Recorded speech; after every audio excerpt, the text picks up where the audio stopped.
আমি মনে করি যারা এই আন্দোলন করছে তাদের পক্ষে আছেই এই মুহূর্তে। কাজেই যেহেতু কোনো যৌক্তিকতা নাই, তাদেরকে অনুরোধ করছি যে তারা যেন এ ধরনের আর কোনো কর্মসূচি কন্টিনিউ না করে, এবং সেক্ষেত্রে তাদের প্রতি আমাদের সকল প্রকারের সহযোগিতা, তাদের প্রতি যে স্টুডেন্টদের প্রতি যে আমাদের ভালোবাসা, সেটি অব্যাহত থাকবে। আমাদের মনে রাখতে হবে যে আমাদের দেশের প্রচলিত আইন, আমাদের দেশের সর্বোচ্চ আদালত, এর প্রতিও সকলকে শ্রদ্ধাশীল থাকতে আমরা বাধ্য। আমি ঢাকা মেট্রোপলিটন পুলিশের পক্ষ থেকে তাদেরকে অনুরোধ করব যে তারা যেন এতদ সংক্রান্তে অন্তত এই এখন যেহেতু 18 সালের পরিপত্র বলবৎ আছে, তারা যেন কোনো মানুষের দুর্ভোগ দিয়ে কোনো কর্মসূচি না দেয়। আমি মনে করি যারা এই আন্দোলন করছে তাদের পক্ষে আছেই এই মুহূর্তে। কাজেই যেহেতু কোনো যৌক্তিকতা নাই, তাদেরকে অনুরোধ করছি যে তারা যেন এ ধরনের আর কোনো কর্মসূচি কন্টিনিউ না করে, এবং সেক্ষেত্রে তাদের প্রতি আমাদের সকল প্রকারের সহযোগিতা, তাদের প্রতি যে স্টুডেন্টদের প্রতি যে আমাদের ভালোবাসা, সেটি অব্যাহত থাকবে।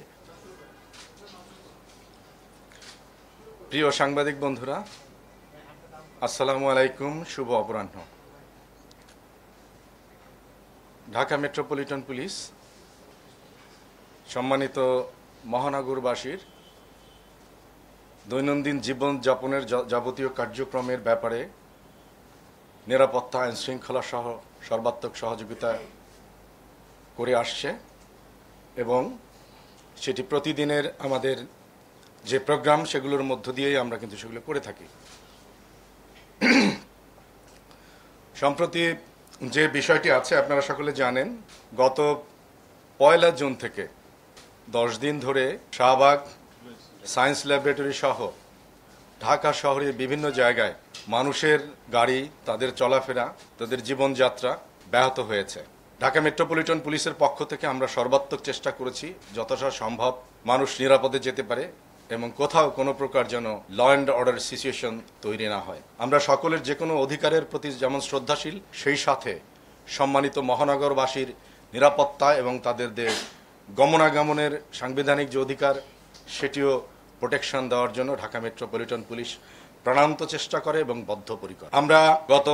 আমরা জানি যে একটি সংগঠন বৈষম্য বিরোধী আন্দোলন, কোটা আন্দোলন, সেই ব্যানারে যে আন্দোলনটি চলে আসছিল, তদ পরিপ্রেক্ষিতে 6 জুলাই থেকে গতকাল পর্যন্ত সারা বাংলাদেশে, ঢাকা মেট্রোপলিটন সহ সারা বাংলাদেশে তাদের বাংলা ব্লক কর্মসূচি নামে বিভিন্ন জায়গায় তারা অবস্থান নিয়েছে, এবং ঢাকা শহরেরও বিভিন্ন স্থানে তাদের উপস্থিতি পরিলক্ষিত হয়েছে। এবং বিভিন্ন জায়গা থেকে ঢাকা মেট্রোপলিটন পুলিশের কাছে সাধারণ মানুষ, বিভিন্ন সেবা প্রতিষ্ঠান, স্পেশালি অ্যাম্বুলেন্স, ফায়ার সার্ভিস, বিভিন্ন দূতাবাসের কর্মকর্তা সহ বিভিন্ন গুরুত্বপূর্ণ ব্যক্তিবর্গের যে গমনাগমন, চলাচল, সেগুলোর ব্যাপারেও তাদের ঢাকা মেট্রোপলিটন পুলিশকে তারা অনুরোধ করেছে যেন সেটি স্বাভাবিক থাকে। আমরা সর্বাত্মক চেষ্টা করেছি ঢাকা মেট্রোপলিটন পুলিশ, এবং আমরা যে কোনো প্রোগ্রামের ব্যাপারেও অত্যন্ত ধৈর্যশীলভাবে পেশাদারিত্বের সহিত এই বিষয়গুলো আমরা মোকাবেলা করেছি। গতকাল আমরা সকলে জানি যে বিষয়টির উপরে তাদের এই আন্দোলন, সে আন্দোলনের ব্যাপারে মহামান্য হাইকোর্ট আমাদের কিন্তু একটি নির্দেশনা দিয়েছেন, অর্থাৎ 2008 সালের 4 অক্টোবর যে জনপ্রশাসন মন্ত্রণালয়ের পক্ষ থেকে যে পরিপত্র করা হয়েছিল যে কোটার থাকবে না, সেটির ব্যাপারে যখন 5 জুলাই এটির ব্যাপারে মহামান্য হাইকোর্টের একটি রায় আসে, তার পরিপ্রেক্ষিতে 6 তারিখ থেকে এই কর্মসূচি চলছিল।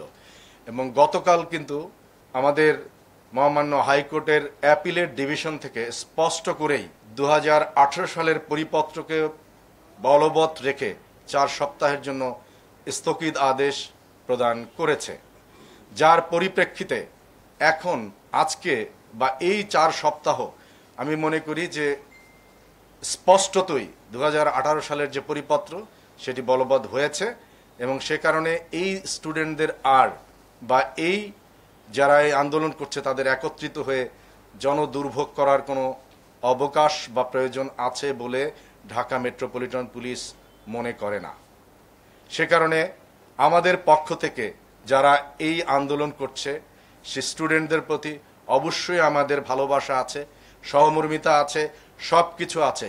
কিন্তু সেই সাথে আমাদের মনে রাখতে হবে যে আমাদের দেশের প্রচলিত আইন, আমাদের দেশের সর্বোচ্চ আদালত, এর প্রতিও সকলকে শ্রদ্ধাশীল থাকতে আমরা বাধ্য।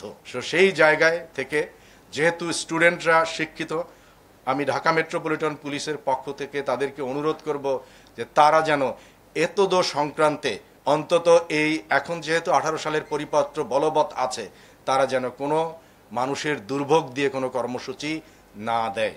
তাদের প্রতি আমার বিনীত অনুরোধ থাকলো ঢাকা মেট্রোপলিটন পুলিশের পক্ষ থেকে যে তারা কোথাও, গতকাল আমাদের জানা মতে অন্তত 21টি পয়েন্টে তারা কিন্তু এসেছিল।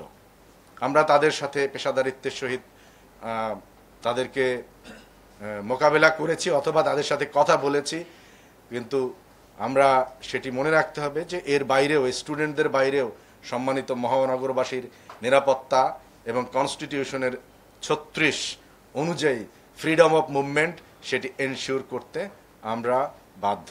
কাজেই আমরা আশা করি যে আমাদের এই যে আবেদন, আমাদের দেশের সর্বোচ্চ আদালতের নির্দেশনা এবং যেটি স্টুডেন্টদের পক্ষে আছে বলেই আমি মনে করি, যারা এই আন্দোলন করছে তাদের পক্ষে আছেই এই মুহূর্তে।